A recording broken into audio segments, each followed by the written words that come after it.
Hello आप सबों को रवि रंजन एकेडमी पर बहुत बहुत स्वागत। मैं रविशंकर कुमार रंजन। आज मैं आपके सामने एक महत्वपूर्ण टॉपिक लेकर के आया हूँ, जो कि बहुत ही महत्वपूर्ण टॉपिक है।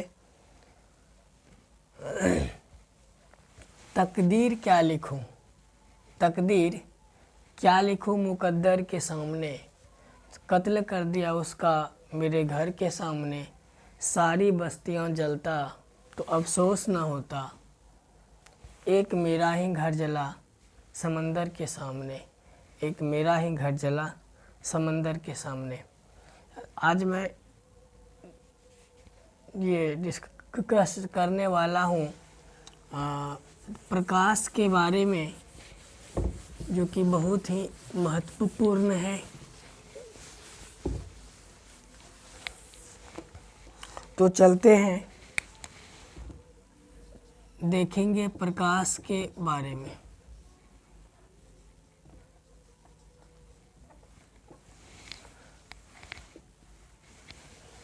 प्रकाश जो है, एक प्रकाश विद्युत चुंबकीय तरंग है। विद्युत चुंबकीय तरंग, प्रकाश विद्युत चुंबकीय तरंग है। इसी को कहते हैं अनुप्रस्थ तरंग। अनुप्रस्थ तरंग।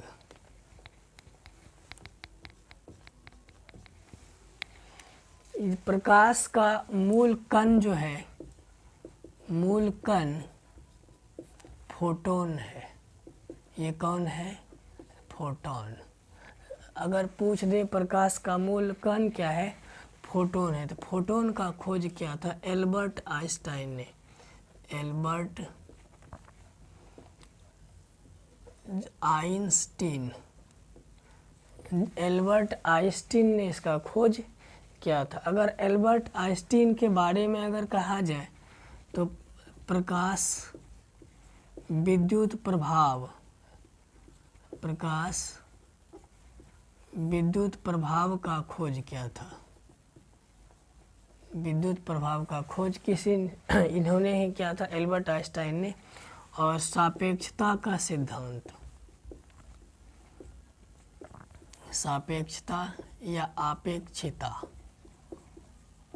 आपेक्षिकता का सिद्धांत इन्होंने ही दिया था। और द्रव्यमान ऊर्जा समीकरण इन्हीं की देन है। द्रव्यमान ऊर्जा, द्रव्यमान ऊर्जा समीकरण किसकी देन है? ये होता E बराबर mc²। यही है द्रव्यमान ऊर्जा समीकरण। अगर बात किया जाए प्रकाश तरंग सिद्धांत, प्रकाश का तरंग सिद्धांत, प्रकाश का तरंग सिद्धांत दिया था हाइगेंस ने। किसने किया था? हाइगेंस। हाइगेंस ने प्रकाश का तरंग सिद्धांत दिया था। और अगर बात किया जाए प्रकाश का कणिका सिद्धांत किसने दिया? कणिका सिद्धांत दिया था न्यूटन साहब ने। किसने दिया? न्यूटन ने प्रकाश का कणिका सिद्धांत दिया था। किसने? न्यूटन ने दिया था। इसको आप लोग कॉपी पर नोट करते रहिएगा।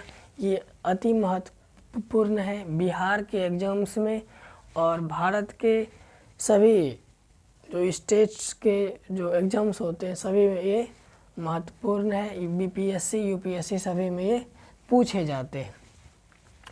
अगर करते हैं प्रकाश जो है सूर्य से पृथ्वी तक आने में, पृथ्वी तक आने में जो समय लगता है वो होता है 8 मिनट 19 सेकेंड। अगर कुल सेकेंड होगा तो 499 सेकेंड। है ना। सूर्य जो है, ये सूर्य से पृथ्वी तक आने में प्रकाश को 8 मिनट 19 सेकेंड का समय लगता है। अगर बात किया जाए प्रकाश की चाल, प्रकाश की चाल, प्रकाश की चाल जो होता है निर्वात में, किसमें, वैक्यूम में, वैक्यूम में होता है 3 × 10⁸ मीटर प्रति सेकेंड। पानी में होता है 2.25 × 10⁸ मीटर प्रति सेकेंड होता है पानी में प्रकाश की चाल। अगर कांच की बात किया जाए तो कांच में प्रकाश की चाल जो होता है 2 × 10⁸ मीटर प्रति सेकेंड होता है। इसको भी नोट कर लीजिएगा। अब इसको हम मिटा देते हैं। स्क्रीनशॉट लेकर के रखिएगा, जो कि बहुत ही काम देने वाला है। मेरे साथ साथ जो है कि लिखते रहिएगा।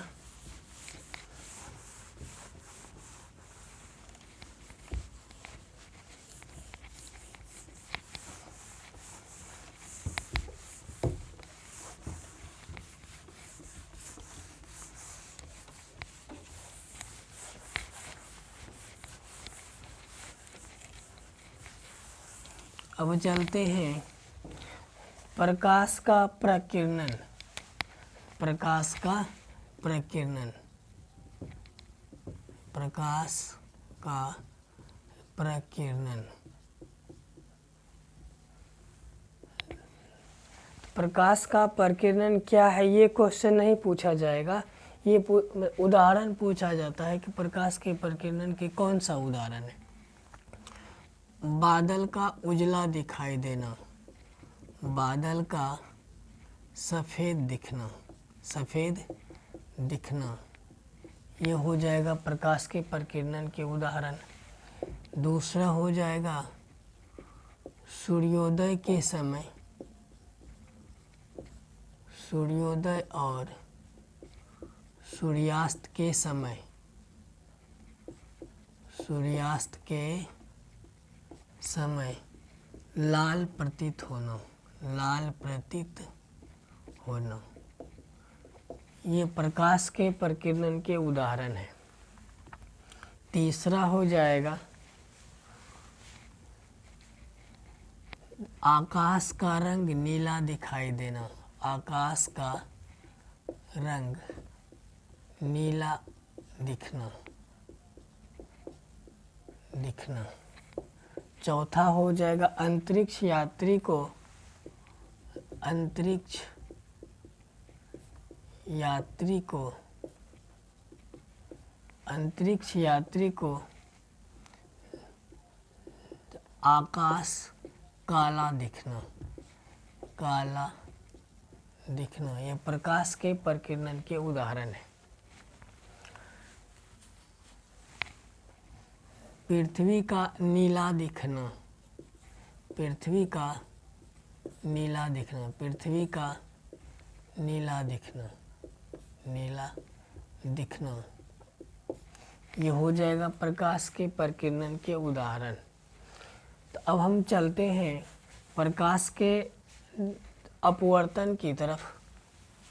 प्रकाश का जो अपवर्तन होता है, प्रकाश का अपवर्तन, अपवर्तन, प्रकाश का जो अपवर्तन होता है, प्रकाश के अपवर्तन के 2 नियम होते हैं। पहला नियम जो होता है आपतित, आपतित, आपतित किरण, अपवर्तित किरण, अपवर्तित किरण और अभिलंब, और अभिलंब तीनों एक ही बिंदु पर स्थित होती है। अभिलंब तीनों एक ही बिंदु पर स्थित होती है, बिंदु पर स्थित होती है। दूसरा नियम होता है प्रकाश के अपवर्तन के, कि जब किन्हीं दो माध्यमों में, जब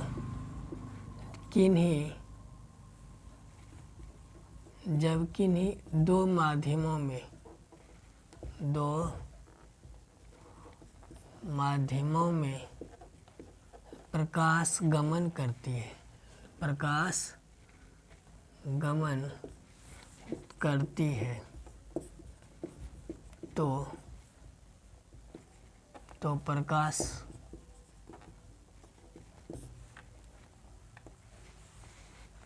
जब किन्हीं दो माध्यमों में प्रकाश गमन करती है तो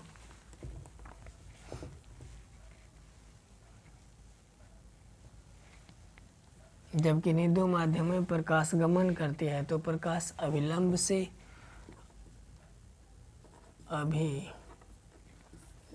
से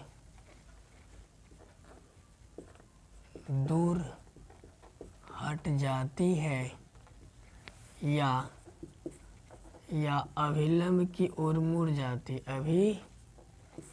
अभिलंब की ओर मुड़ जाती है, अर्थात अपवर्तन कोण की जिया, अर्थात अपवर्तन कोण की जिया और ये आपतन हो जाएगा यहाँ पर, आपतन कोण की जिया और अपवर्तन कोण की जिया का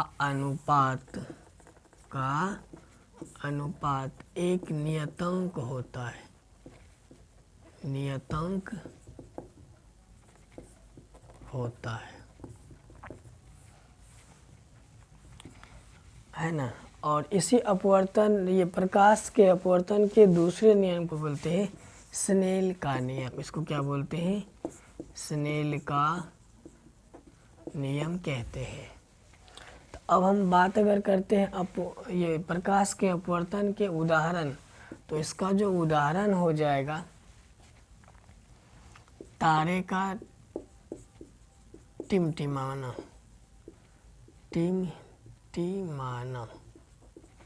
तारे का टिमटिमाना उदाहरण हो जाएगा।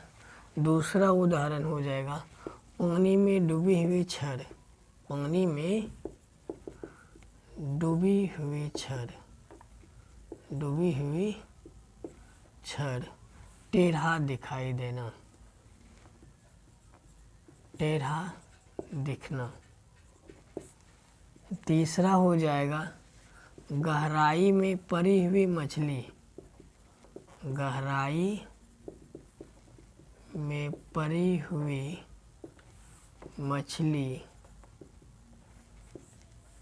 गहराई में पड़ी हुई मछली ऊपर प्रतीत होना, ऊपर प्रतीत होना। ये सभी जो है ये प्रकाश के अपवर्तन के उदाहरण है।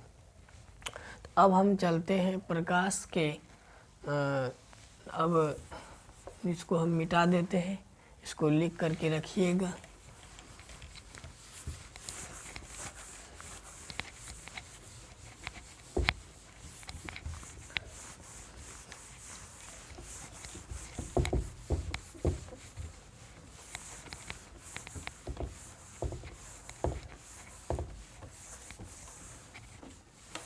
अब चलते हैं प्रकाश का व्यतिकरण।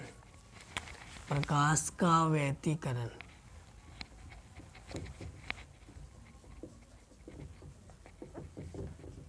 प्रकाश का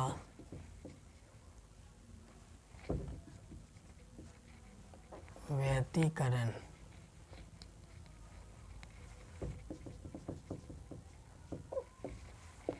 इसका जो उदाहरण हो जाएगा साबुन का बुलबुला। साबुन का बुलबुला, रंगीन दिखना। साबुन का बुलबुला, रंगीन दिखना। दूसरा हो जाएगा पानी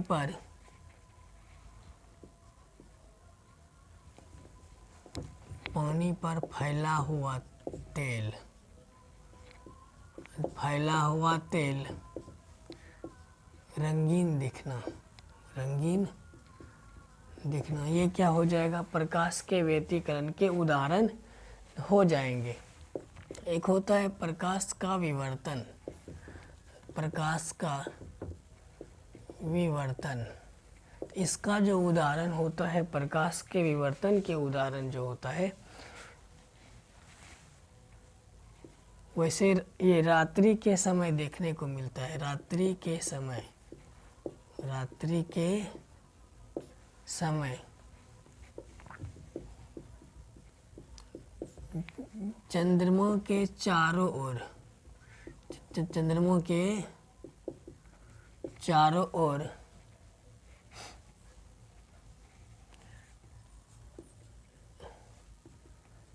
कुआसा सा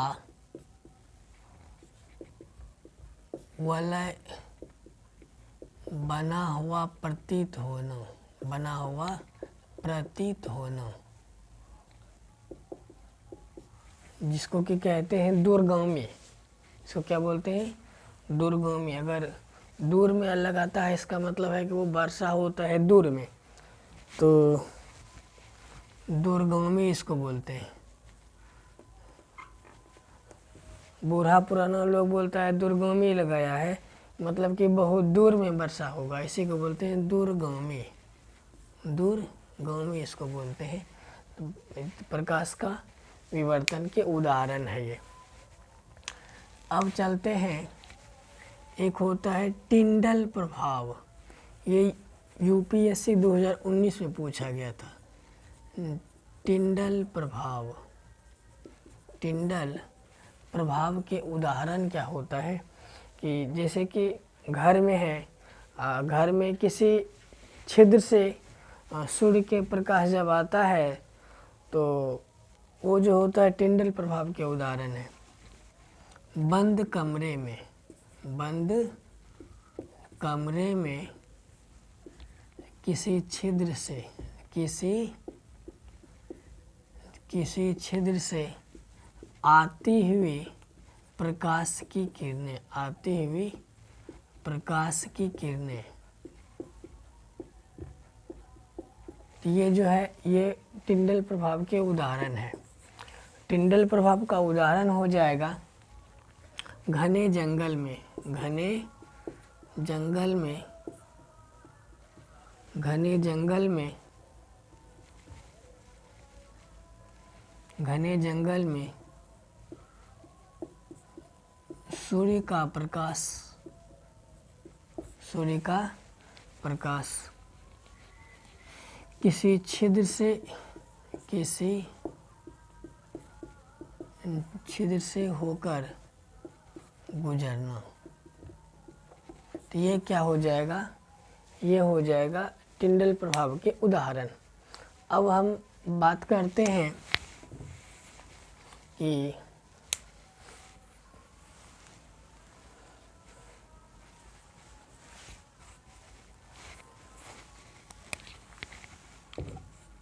अगर दर्पण की ओर चलते हैं, दर्पण, दर्पण होता है तीन तरह का। एक होता है समतल दर्पण, एक होता है समतल दर्पण, एक होता है अवतल दर्पण, एक होता है उत्तल दर्पण। उत्तल दर्पण। थोड़ा सा इसको हम मिटाते हैं। अच्छा, इधर ही देख लेते हैं।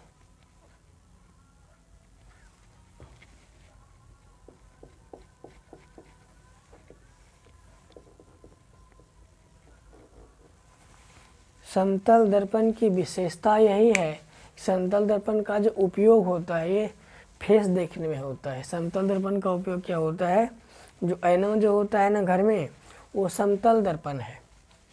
ये क्या है, समतल दर्पण है। अगर दो समतल दर्पण की विशेषता ये है कि अगर वस्तु को यहाँ पर 10 सेंटीमीटर की दूरी पर यहाँ पर रखे हैं, तो इसका जो प्रतिबिंब जो बनेगा ये 10 सेंटीमीटर की दूरी पर ही बनेगा। अगर हम दो समतल दर्पण को समांतर क्रम में रखते हैं, ये समांतर में दो समतल दर्पण, एक दर्पण यहाँ है, एक दर्पण यहाँ है, दोनों साइड ऐसे दर्पण लगा हुआ है। अगर इस बीच में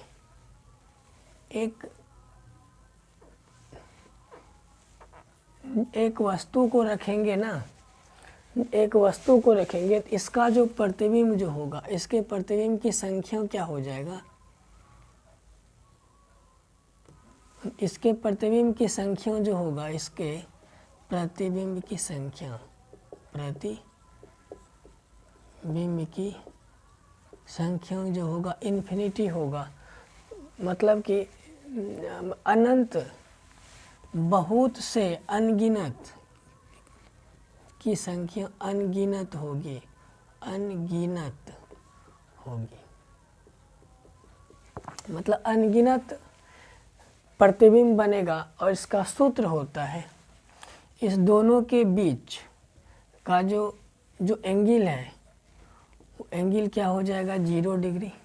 इसका सूत्र होता है प्रतिबिंब की संख्या, प्रतिबिंब की संख्या बराबर होता है 360 बटा थीटा माइनस 1। थीटा का मान कितना, समांतर है, समांतर है तो इस दोनों दर्पण के बीच का जो एंगल होगा वो हो जाएगा 0 डिग्री। तो यहाँ पर क्या रख देंगे हम, 0 डिग्री रख देते हैं। तो 0 डिग्री में अगर अब इससे भाग देंगे, इसका क्या होगा, इन्फिनिटी माइनस 1। तो इन्फिनिटी माइनस 1 होगा तो इसका मान भी ना इन्फिनिटी हो जाएगा। इसका मतलब होगा, इन्फिनिटी का मतलब होता है अपरिभाषित, जिसको हम परिभाषित नहीं कर सकते हैं, मतलब अनगिनत। इसको क्या लिखते हैं, अनगिनत, अनगिनत। तो इसकी जो संख्या जो होगा मतलब कि प्रतिबिंब की संख्या क्या होगा, अनगिनत, अगर दर्पण समांतर रूप से रखा गया है। तो अगर हम देखते हैं कि दर्पण को अगर दोनों समतल दर्पण के बीच का अगर जो एंगल जो है वो अगर 90 डिग्री होता है, तो उसमें प्रतिबिंब की संख्या क्या होगी। एक दर्पण हम ऐसे रख देते हैं और एक दर्पण ऐसे रख देते हैं। एक ये दर्पण है और एक ये दर्पण है। दोनों दर्पण के बीच का जो एंगल है कितना है, 90 डिग्री है। इसकी प्रतिबिंब की अगर हम एक वस्तु को यहाँ पर रखेंगे, इसकी प्रतिबिंब की संख्या, ये वस्तु है, ये क्या है, वस्तु है। इस वस्तु का जो प्रतिबिंब की संख्या जो होगा, इसकी प्रतिबिंब की संख्या हो जाएगा 3। तो कैसे हम देखते हैं, प्रतिबिंब की संख्या, प्रतिबिंब की संख्या बराबर होता है 360 माइनस थीटा माइनस 1। थीटा का मान कितना है, 90 डिग्री। थीटा का मान कितना है, 90 डिग्री माइनस 1, 9 चौका 36, 4 माइनस 1 कितना हो जाएगा, 3। तो इस तरीके से अगर वस्तु को रखेंगे, इसका 3 प्रतिबिंब बनेगा। कितने प्रतिबिंब होगा, 3 प्रतिबिंब होगा। ये जो हो जाएगा, ये आपको यूपीएससी, बीपीएससी और अलग अलग जो स्टेट्स के जो ये पीएससीएस एग्जाम होते हैं, वैसे सब में क्वेश्चन ये सब पूछे जाते हैं। अगर बात करते हैं तो अब ये समतल दर्पण का जो प्रतिबिंब जो होता है, वस्तु के आकार के बराबर होता है। अगर पूछा जाए कि किसी वस्तु का प्रतिबिंब बनने के लिए दर्पण कितने लंबाई की होनी चाहिए। अगर वस्तु, मान लेते ये वस्तु है 10 सेंटीमीटर का, सपोज करते हैं, तो इसका जो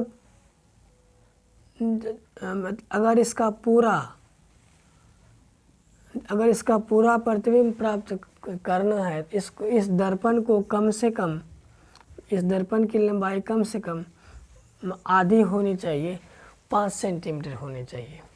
मान लीजिए कि राम एक लड़का है, एक लड़का है,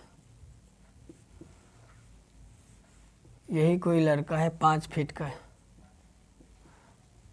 इस 5 फीट के लड़के का जो प्रतिबिंब अगर पूरा बनाना है, तो इस दर्पण की कम से कम, इस दर्पण की ऊंचाई कम से कम, दर्पण की लंबाई कम से कम हो जाएगा 2.5 फीट, मतलब 2.5 फीट का होना, मतलब कि व्यक्ति से दर्पण का लंबाई या ऊंचाई आधी होनी चाहिए। मतलब कि इसका जो प्रतिबिंब बनेगा, पूरा प्रतिबिंब, जिसको आधा होना चाहिए समतल दर्पण की लंबाई, आधा। अगर व्यक्ति की ऊंचाई 10 सेंटीमीटर है तो समतल दर्पण की लंबाई 5 सेंटीमीटर होना चाहिए। अगर राम का ऊंचाई अगर 5 सेंटीमीटर है, अगर इसका पूरा प्रतिबिंब प्राप्त करना है तो कम से कम समतल दर्पण की ऊंचाई जो है 2.5 फीट होगा, मतलब इसका आधा होना चाहिए ये। इसको भी नोट में कर लीजिएगा, इसको मिटा देते हैं अब।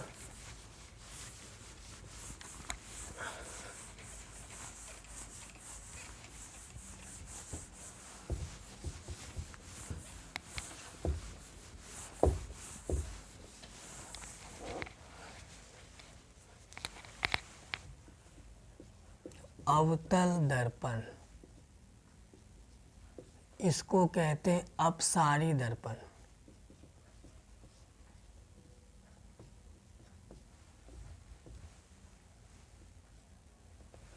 इसका जो उपयोग होता है, अच्छा, इसका जो अवतल दर्पण में जो प्रतिबिंब बनता है, इसमें बनता है मतलब बड़ा प्रतिबिंब बनता है, प्रतिबिंब।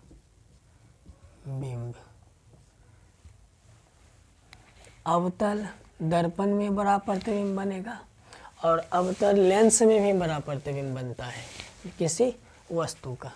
इसका जो उपयोग जो होता है शल्य चिकित्सा में, किसमें होता है? शल्य चिकित्सा में। शल्य चिकित्सा में होता है। इस शल्य चिकित्सा का मतलब हो गया दांत को देखने में, कान देखने में, दांत, कान, नाक, गला, ये सब को देखने में इस दर्पण का उपयोग किया जाता है। दूसरा आता है दाढ़ी बनाने में। दाढ़ी बनाने में, दाढ़ी बनाने में इसका मतलब होगा हजामती में। क्या हो जाएगा? हजामती में हो जाएगा अवतल दर्पण का उपयोग। और तीसरा हो जाएगा आपको कार के हेडलाइट और सर्च लाइट में,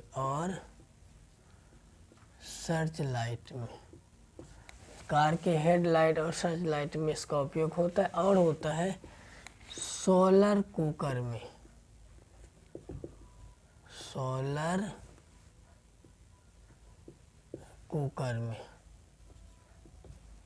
सोलर कुकर में अवतल दर्पण का उपयोग किया जाता है। अगर उत्तल दर्पण के उपयोग देखते, उत्तल दर्पण का उपयोग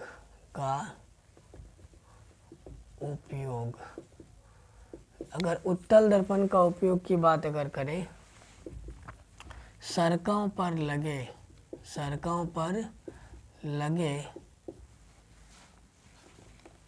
वेपर,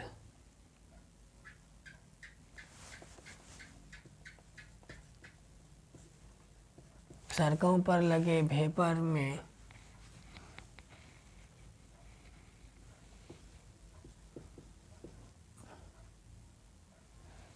वेपर में शीशा के रूप में, वेपर में शीशा के रूप में, शीशा के रूप में यह होता है, उत्तल दर्पण का उपयोग होता है। और होता है कार के साइड मिरर में, कार के साइड मिरर में इसका उपयोग किया जाता है उत्तल दर्पण का। इसमें उत्तल दर्पण में जो होता है वस्तु का प्रतिबिंब छोटा बनता है। किसमें बनता है? वस्तु का प्रतिबिंब छोटा बनता है। वस्तु का प्रतिबिंब, वस्तु का प्रतिबिंब जो होता है छोटा बनता है, वस्तु का प्रतिबिंब छोटा बनता है, बनता है। ये छोटा बनता है वस्तु का प्रतिबिंब उत्तल दर्पण में। इसका अगर सूत्र की बात अगर करते हैं, सूत्र होता है 1/v प्लस 1/u बराबर 1/f, इसका सूत्र होता है। मेरे ख्याल से समझ में आया होगा, और इसको जो है कॉपी पर लिख लीजिएगा। अब इसको हम मिटाते हैं, वीडियो को रोक रोक करके लिखते रहिएगा।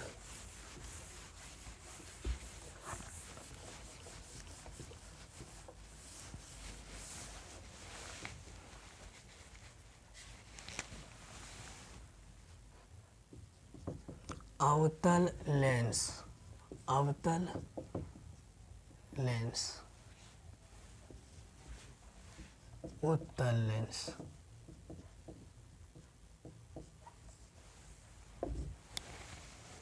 अवतल लेंस में बड़ा प्रतिबिंब बनता है। इसमें कैसा प्रतिबिंब बनता है? बड़ा प्रतिबिंब बनता है, बड़ा प्रतिबिंब बनता है। इसमें होता है छोटा प्रतिबिंब बनता है। इसमें कैसा बनता है? छोटा प्रतिबिंब बनता है, इसमें छोटा प्रतिबिंब बनता है। अब कहिए कि हमारे आँखों में जो लेंस जो लगा होता है, ये उत्तल लेंस उत्तल लेंस होता है हमारे आँखों में। इसलिए हमारे बहुत बड़े क्षेत्र का प्रतिबिंब जो है हमारे छोटे से आँखों में बन जाता है। बहुत बड़े क्षेत्र का प्रतिबिंब जब हमारे आँखों पर जिस जिस वस्तु का प्रतिबिंब बनता है, उसी वस्तु को हम वायुमंडल में या हमारे आसपास के जितने भी वस्तु हैं उसको हम देख सकते हैं। इसलिए वैसे समझ सकते हैं कि उत्तल लेंस में बहुत बड़े क्षेत्र का जो है एक छोटे से आँख में छोटा प्रतिबिंब के रूप में बनता है। तो उत्तल लेंस में छोटा प्रतिबिंब बनता है और अवतल लेंस में बड़ा प्रतिबिंब बनता है। अगर लेंस सूत्र की बात अगर हम करते हैं, सूत्र जो होता है 1/v माइनस 1/u बराबर 1/f, 1/f ये होता है सूत्र। अवतल लेंस का भी यही सूत्र होगा, उत्तल लेंस का भी यही सूत्र होने वाला है। तो लेंस का जो क्षमता होता है, लेंस की क्षमता का SI मात्रक, क्षमता का SI मात्रक जो होता है इसका होता है डायऑप्टर, डायऑप्टर। इसी को लिखते हैं डायऑप्टर, डायऑप्टर इसका होता है। इसको लिखते हैं प्लस माइनस डी, है ना। लेंस की क्षमता का ऐसा मात्रक क्या होता है? डायऑप्टर होता है। डायऑप्टर जो होता है हमेशा होता है मीटर में। किसमें होता है? हमेशा किसमें होता है? मीटर में डायऑप्टर होता है। तो एक सूत्र होता है P बराबर 1/f, 1/f होता है सूत्र पावर। अगर हम बात अगर करते हैं अवतल लेंस का जो उपयोग होता है, इसका उपयोग होता है निकट दृष्टि दोष को ठीक करने में, निकट दृष्टि दोष निकट दृष्टि दोष को ठीक करने में और इसका उपयोग होता है दूर दृष्टि दोष को ठीक करने में। दूर दृष्टि दोष, इसको ठीक करने में इसका उपयोग किया जाता है। अब हम चलते हैं इससे आगे हम चलते हैं।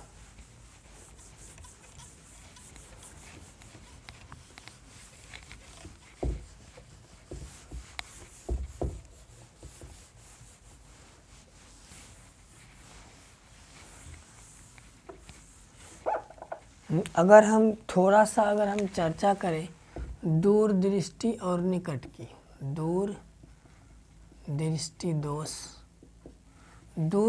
दोष में क्या होता है, दूर की वस्तु दिखाई देता है, दूर की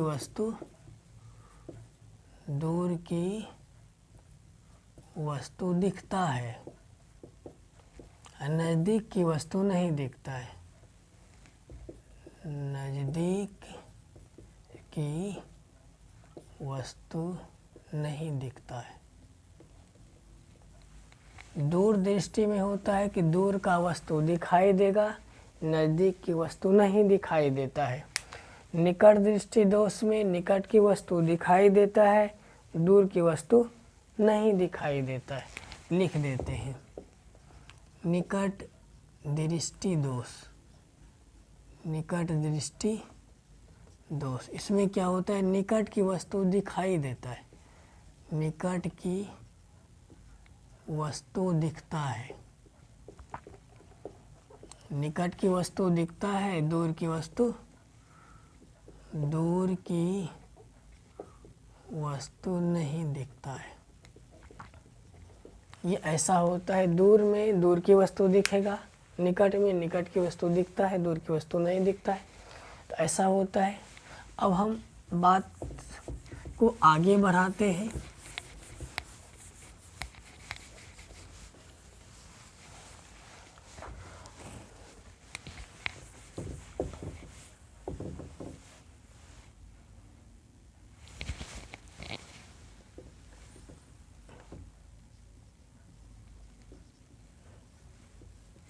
इंद्रधनुष में 7 रंग होते हैं।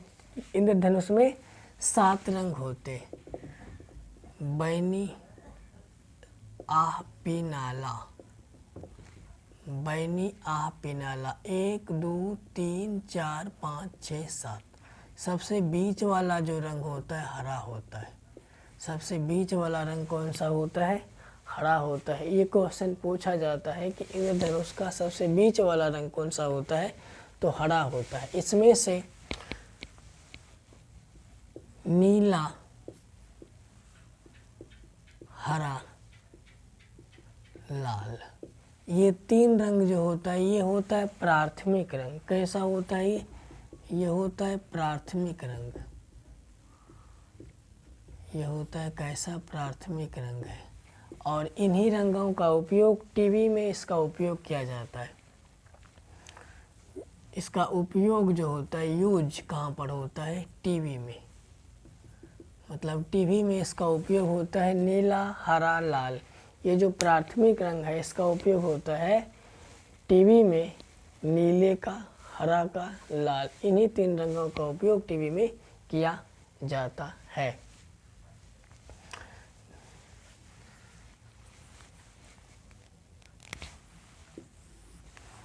अगर हम आगे बढ़ते हैं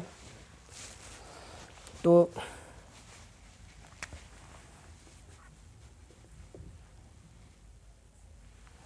प्रकाश का, ये प्रकाश जो तरंग है इसका जो माप होता जो है, प्रकाश के तरंग का माप एंगस्ट्रम, तरंग का SI मात्रक, SI मात्रक होता एंगस्ट्रम, एंगस्ट्रम। तो एक एंगस्ट्रम बराबर होता है 10⁻⁻10 मीटर, ये होता है एंगस्ट्रम। तरंग का जो मात्रक होता है, एसआई मात्रक जो होता है एंगस्ट्रम होता है। एक एंगस्ट्रम बराबर होता है 10⁻⁻10 मीटर, ये होता है। अगर हम बात को और आगे बढ़ाएं और आगे बढ़ाया जाए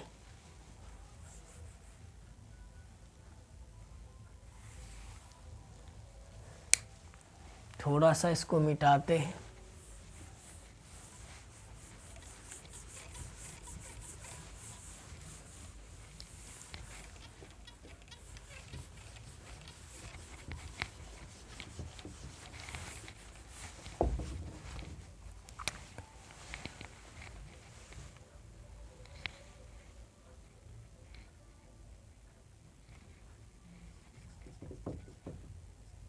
आतिशबाजी, आतिशबाजी मतलब कि पटाखा, पटाखा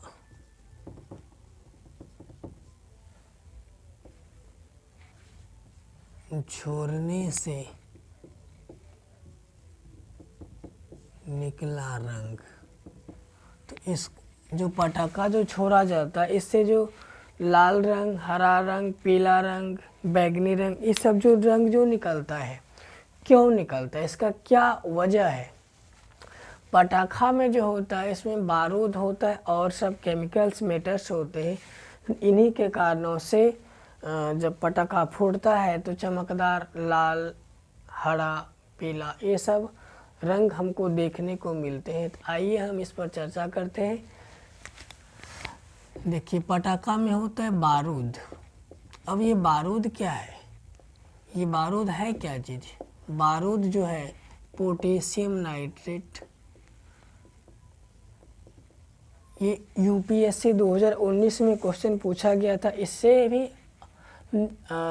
पटाखा वाला से, और इस बार भी 2022 का जो बीपीएससी था इसमें क्वेश्चन नंबर है आज भूल गए हैं, क्वेश्चन नंबर में है, बता देंगे। पोटेशियम नाइट्रेट, पोटेशियम नाइट्रेट, बारूद में पोटेशियम नाइट्रेट होता है। कोयले का महीन चूर्ण होता है, कोयले का महीन चूर्ण,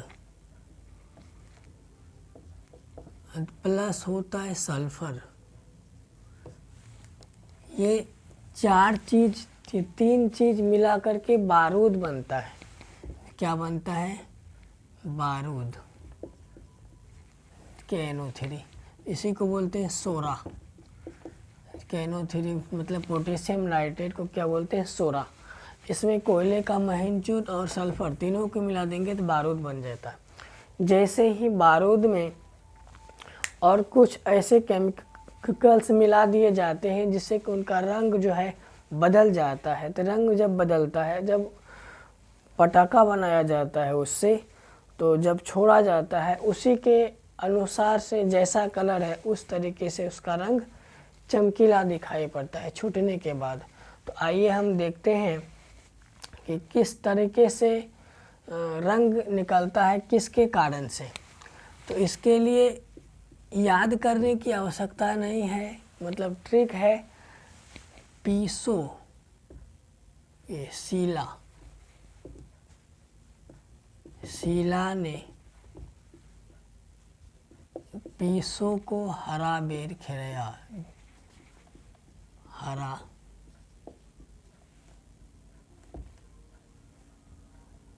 बेर खिलाया। शीला, ला है, लाल रंग हो जाए। शीला में होता है ला, ला से क्या हो जाएगा? लाल रंग। ला से क्या हो जाएगा? लाल रंग। लाल रंग जो होता है सीजियम नाइट्रेट के कारण से होता है। सीजियम नाइट्रेट, सीजियम नाइट्रेट को जैसे ही बारूद में मिलाते हैं तो उस बारूद का रंग कैसा हो जाता है, लाल रंग हो जाता है। तो लाल रंग होता है सीजियम नाइट्रेट के कारण से होता है।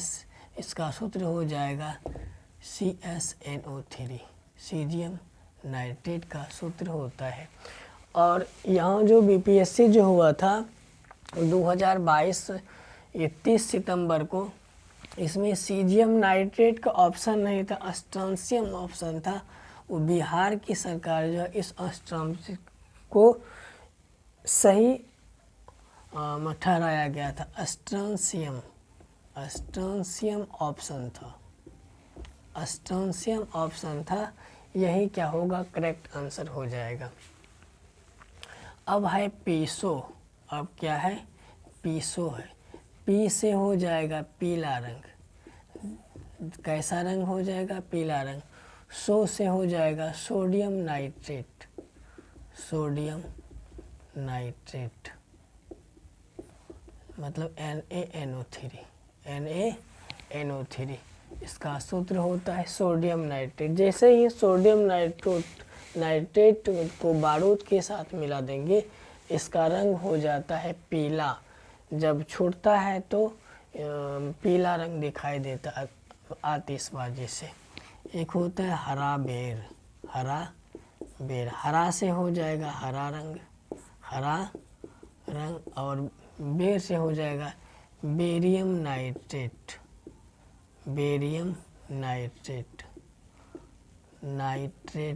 मतलब BaNO3 ऑल टू। इससे ये बहुत ही इम्पोर्टेंट है, जो ग्रुप डी में बिहार BPSC UPSC और जितने भी स्टेट के PCS एग्जाम होते हैं उन सब में ये वाला क्वेश्चन पूछा जाता है। इसको नोट करके एक किसी दीवार में चिपका दीजिएगा। अगर स्क्रीनशॉट ले लीजिएगा। अब इसको हम मिटा देते हैं।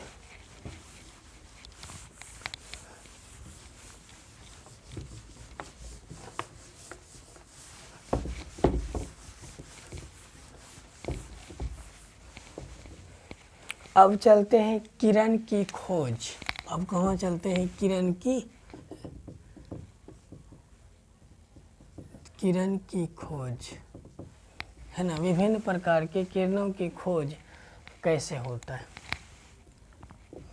मतलब ट्रिक है। लहर गांव के एक राजा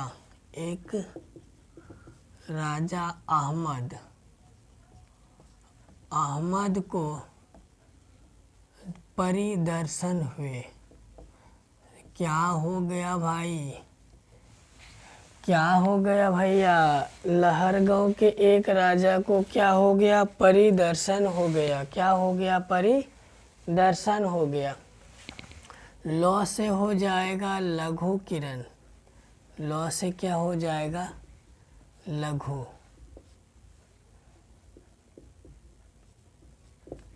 ये हो जाएगा लघु किरण।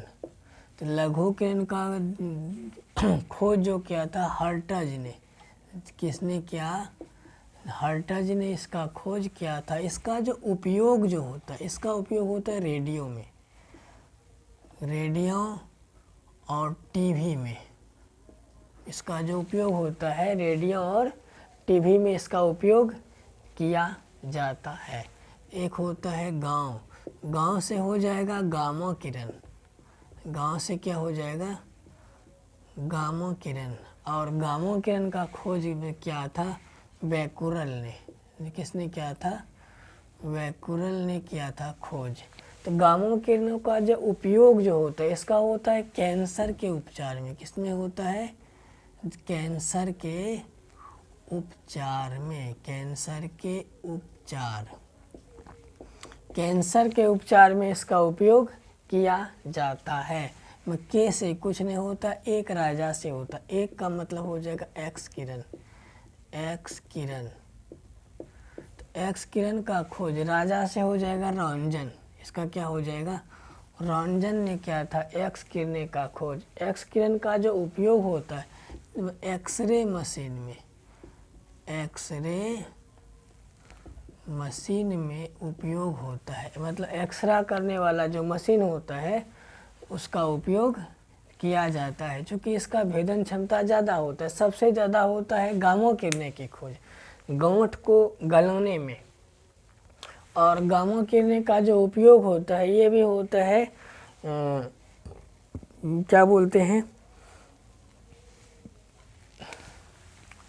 पेट में जो पत्थर होता है पथरी को तोड़ने में भी इसका उपयोग किया जाता है।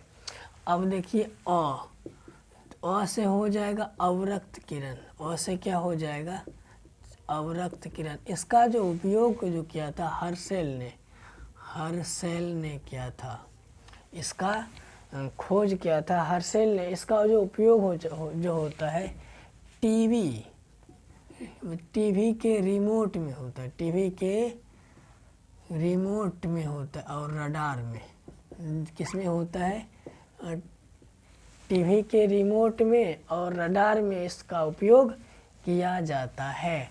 मो से हो जाएगा मार्कोनी और दो से हो जाएगा दीर्घ, दो से क्या हो जाएगा दीर्घ किरण। दीर्घ किरण, दीर्घ किरण का खोज किया था मार्कोनी ने। इसका उपयोग होता है रेडियो में, मतलब रेडियो के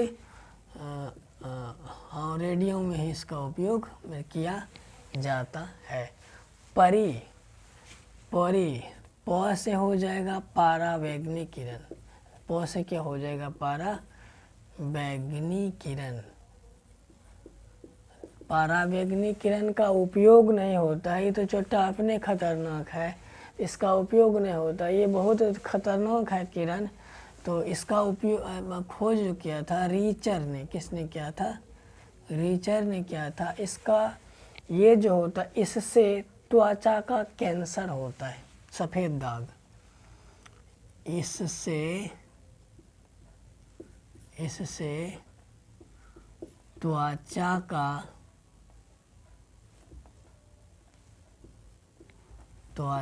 का कैंसर होता है, त्वचा का कैंसर होता है पारावैंगनी किरणों से।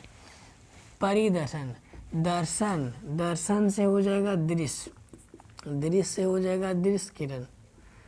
दृश्य किरण, दृश्य किरण का खोज क्या था न्यूटन साहब ने, किसने किया था, न्यूटन साहब ने किया था।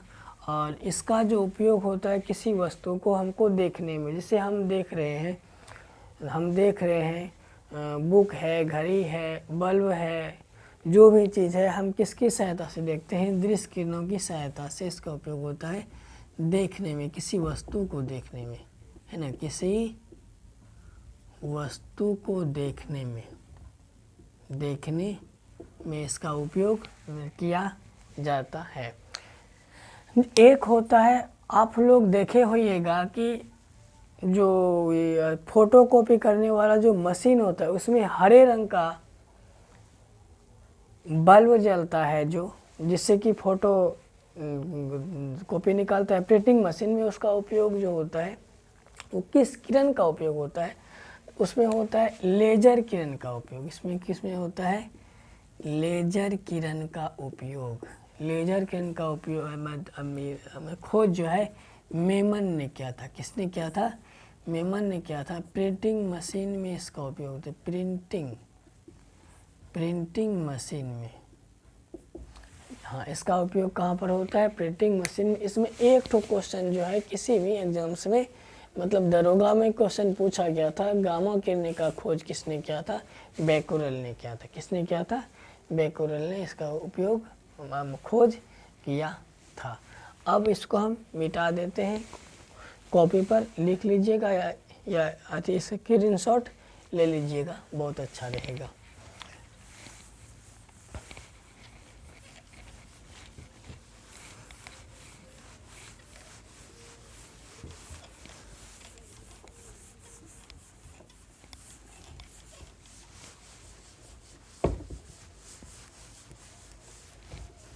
थोड़ा सा अगर हम बात अगर करते हैं न्यूटन मतलब गति का जो नियम जो दिया,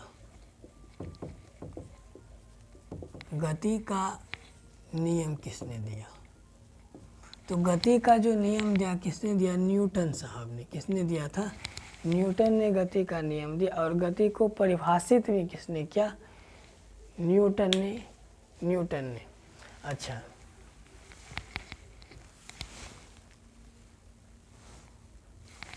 ये गति का पहला नियम, गति का पहला नियम दिया था किसने? गति का पहला नियम दिया था गैलीलियो ने।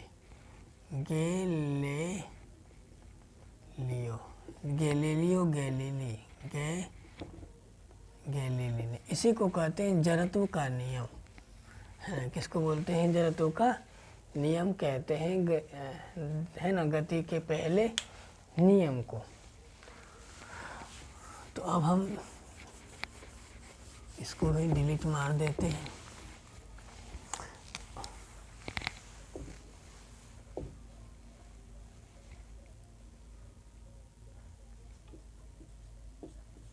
चलते हैं। ग्रह का जो रंग होता है, ग्रह का जो रंग जो होता है वो किस किस के कारण से होता है, और हम इसी के बारे में चर्चा करेंगे थोड़ा सा।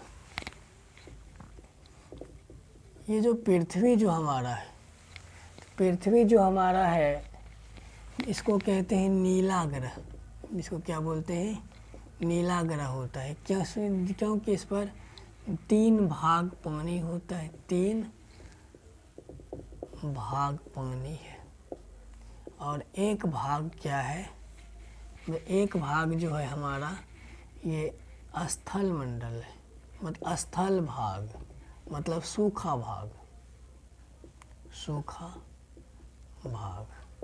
मतलब जमीन है। 3 भाग में 1 भाग जमीन है, 3 भाग पानी है, 1 भाग क्या है? सूखा है, जमीन है। अब देखिए, हमारे पृथ्वी पर 78% नाइट्रोजन पाया जाता है। कौन सा गैस है? नाइट्रोजन पाया जाता है 78%। 21% ऑक्सीजन पाया जाता है। ऑक्सीजन पाया जाता है 78, ये 21% ऑक्सीजन है। 0.03% जो है ये CO2 गैस पाया जाता है। CO2 गैस मतलब कार्बन डाइऑक्साइड पाया जाता है। अगर हम थोड़ा सा चर्चा कर लें सूर्य की, सूर्य में जो इतना ऊर्जा जो निकलता है, सूर्य में जो ऊर्जा जो निकलती है संलयन के कारण, नाभिकीय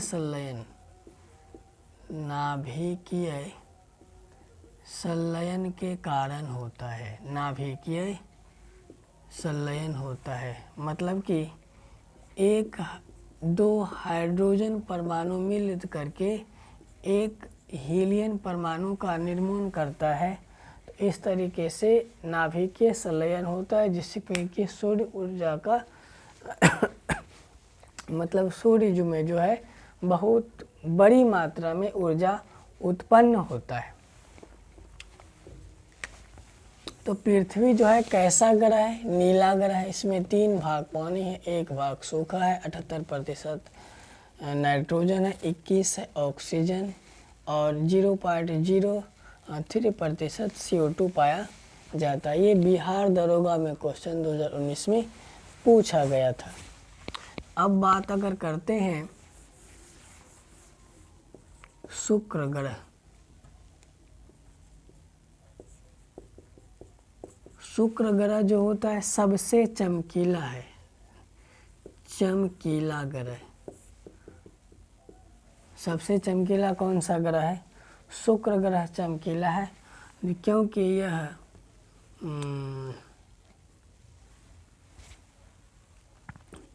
सबसे गर्म ग्रह है। ये सबसे कैसा ग्रह है? सबसे गर्म ग्रह है शुक्र ग्रह। इस पर जो है शुक्र ग्रह पर ही H2SO4 का बादल पाया जाता है। कहाँ पर होता है? H2SO4 मतलब कि सल्फ्यूरिक अम्ल के बादल होते हैं।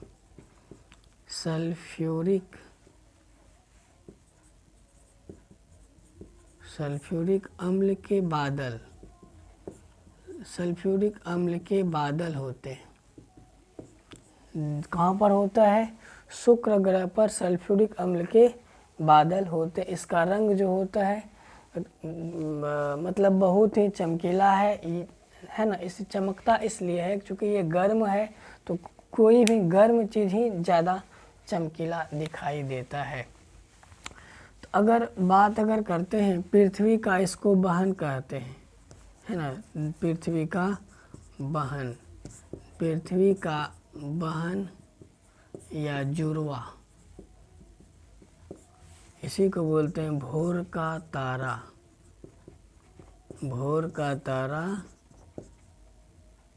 सांझ का तारा, इसी को बोलते हैं सांझ का तारा।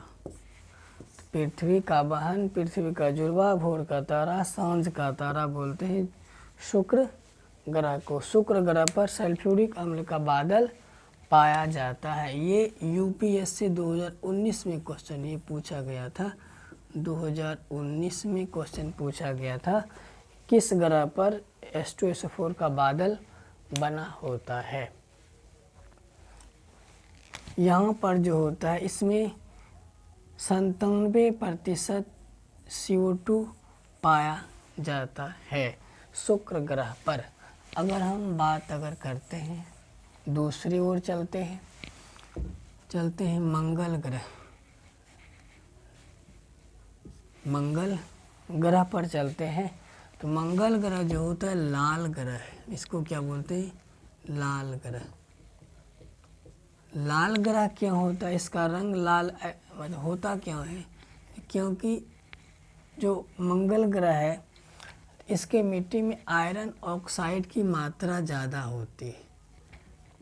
Iron oxide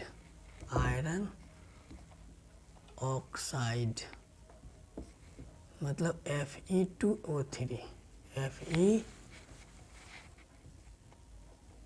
Fe2O3 iron oxide की मात्रा क्या होती है?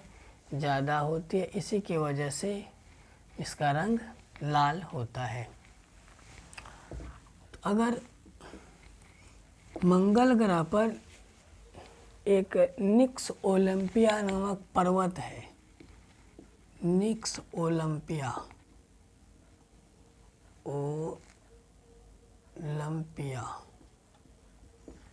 पर्वत है, जो कि एवरेस्ट के चोटी के 3 गुणों के बराबर है। कैसा है? एवरेस्ट से 3 गुना ऊंचा है। एवरेस्ट चोटी गुना 3 मतलब एवरेस्ट से 3 गुना ऊंचा है। ये पर्वत है निक्स ओलंपिया, जो कि मंगल ग्रह पर पाया जाता है। अगर बात करते हैं शनि ग्रह की, शनि ग्रह को कहते हैं काला ग्रह। ये बहुत धीमी से घूमता है और यहाँ जो होता है नाइट्रोजन की मात्रा ज़्यादा होती है। नाइट्रोजन की मात्रा क्या होती है? ज़्यादा। नाइट्रोजन गैस के कारण से शनि का रंग क्या होता है? काला होता है, काला दिखाई देता है। अब चलते हैं अरुण ग्रह की तरफ। अरुण ग्रह का जो रंग होता है वो हरा होता है। ये होता है हरा ग्रह। अरुण ग्रह का रंग जो हरा होता है ये मीथेन गैस के कारण से होता है। किसके कारण से? मीथेन गैस के कारण से। मीथेन गैस की उपस्थिति के कारण से अरुण जो ग्रह है वो हरा दिखाई देता है। एक होता है बृहस्पति ग्रह। तो बृहस्पति ग्रह का रंग होता है पीला। पीला ग्रह है ये। तो ये पीला ग्रह जो होता है SO2 गैस के कारण से होता है। Sulphur dioxide,